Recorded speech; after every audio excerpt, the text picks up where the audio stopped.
হরে কৃষ্ণ। গুরুবে গৌরচন্দ্রায় রাধিকায় তদালয়ে কৃষ্ণায় কৃষ্ণ ভক্তায় তদ্ভক্তায় নমো নমঃ। হরে কৃষ্ণ, সবাইকে স্বাগত জানাচ্ছি আজকের অধিবেশনে।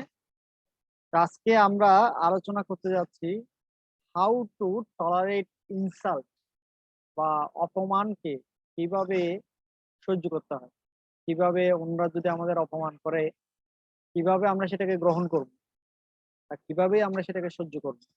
অনেক সময় লোকেরা যখন আমাদেরকে অপমান করে আমরা খুব রেগে যাই, আমরা প্রতিক্রিয়া জানাই, আমরা মারপিট করি, ঝগড়া করি।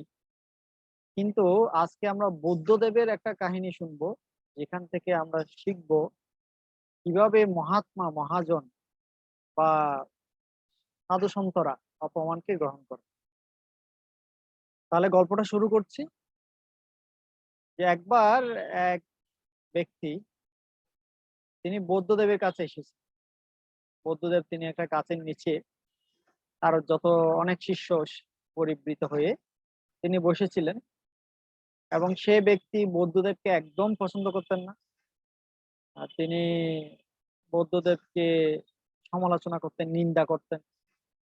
তো সেই ব্যক্তি সরাসরি বৌদ্ধদেবের সামনে এলেন এবং তিনি বৌদ্ধদেবকে গালিগালাজ করতে লাগলেন। এমন ভাবে উচ্চস্বরে গালিগালাজ করছিলেন যে সবাই শুনতে পাচ্ছিল, বৌদ্ধদেব নিজেও শুনছিলেন এবং আশেপাশে তার যত শিষ্যরা ছিল তারা সবাই সেই নিন্দা শুনছিল। এবং সেটা শুনে তার শিষ্যরা খুব রেগে যাচ্ছিল এবং তাকে মারতে চাইছিল, কিন্তু বৌদ্ধদেব তাদেরকে বিরত করলেন, তাদেরকে বললেন তোমরা শান্ত হও, তোমরা শান্ত হও, তাকে কিছু করো না, তাকে বলতে দাও। তো সে ব্যক্তি বলছে বলছে বলছে বলছে আর বুদ্ধদেব শুনছেন শুনছেন শুনছেন। অনেকক্ষণ অনেকক্ষণ বলার পরে যখন তার বলা শেষ হয়ে গেল, সমাপ্ত হলো, সে অনেকক্ষণ নিন্দামন্দ করলো বুদ্ধদেবের।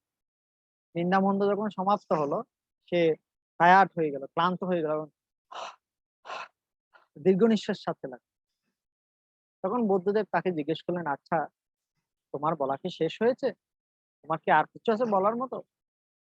সে তখন খুব বিব্রত হয়ে গেল, কারণ এই ধরনের প্রশ্ন সাধারণত কেউ করে না। সে বললো, না না, আমার আর কিছু বলার নেই, আমি সব বল দিয়েছি। তখন বুদ্ধদেব তাকে বললেন যে দেখো, তুমি আমাকে এতক্ষণ যা বলেছো সেটার উত্তর আমি এখন তোমাকে দিচ্ছি। মনে করো তোমাকে কেউ একজন কিছু উপহার দিয়েছে, কোন একজন ব্যক্তি তোমাকে অনেক অনেক কিছু উপহার দিয়েছে, এবং তুমি যদি সেই উপহারটা গ্রহণ না করো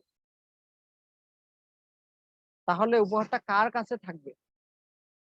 ওই ব্যক্তি তোমাকে উপহার দিয়েছে এবং তুমি যদি গ্রহণ না করো তাহলে উপহারটা কার কাছে থাকবে?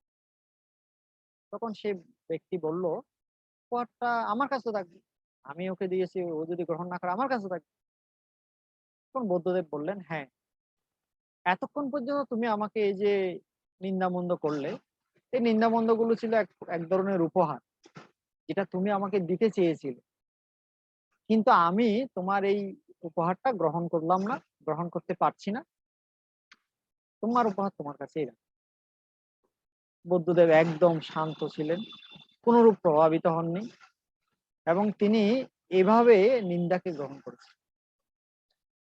তো বৌদ্ধদেবের এই কাহিনী থেকে আমরা শিখতে পারি একজন সাধু মহাত্মা বা একজন ধীর ব্যক্তি কিভাবে নিন্দাকে গ্রহণ করে। এই জগৎটা এমন ভাবে তৈরি হয়েছে, এখানে সব সময় কিছু না কিছু নিন্দামন্দকারী ব্যক্তি থাকে। আপনি এমনকি যদি ভগবানও হয়ে যান, বুদ্ধদেব ভগবান ছিলেন, তারও নিন্দুক ছিল, কৃষ্ণেরও অনেক নিন্দুক ছিল, রামচন্দ্রের নিন্দুক ছিল, চৈতন্য মহাপ্রভুর নিন্দুক ছিল। এমনকি আপনি যদি ভগবানও হয়ে যান, এই জগৎটা এমন ভাবে তৈরি, আপনার কেউ না কেউ নিন্দা করবেই, কিছু না কিছু শত্রু আপনার থাকবেই। তো নিন্দাকে আপনি পুরোপুরি বন্ধ করতে পারবেন না, কিন্তু আমরা বৌদ্ধদেবের মতো অ্যাপ্রোচ গ্রহণ করতে পারি, যে কেউ যখন আমাদেরকে নিন্দা করবে আমরা সেটাকে সহ্য করতে পারি, ধৈর্য ধারণ করতে পারি। ওর উপহারটা যদি আমি গ্রহণ না করে, ওর উপহার ওর কাছে থাকবে, ওর নিন্দা ওর কাছে থাকবে, ওর নিন্দায় ও জ্বলে পুড়ে মরবে। শুধু আমাদেরকে গ্রহণ না করে থাকতে হবে, এবং সেই সেই না করে থাকাটাই হচ্ছে সব থেকে কঠিন কাজ। বেশিরভাগ মানুষেরাই সেটা পারে না, না করে থাকতে পারে না। কেউ যখন আমাদেরকে অপমান করে আমরা রেগে যাই, ক্রোধিত হয়ে যাই, আমরা প্রতিশোধ নিয়েছি।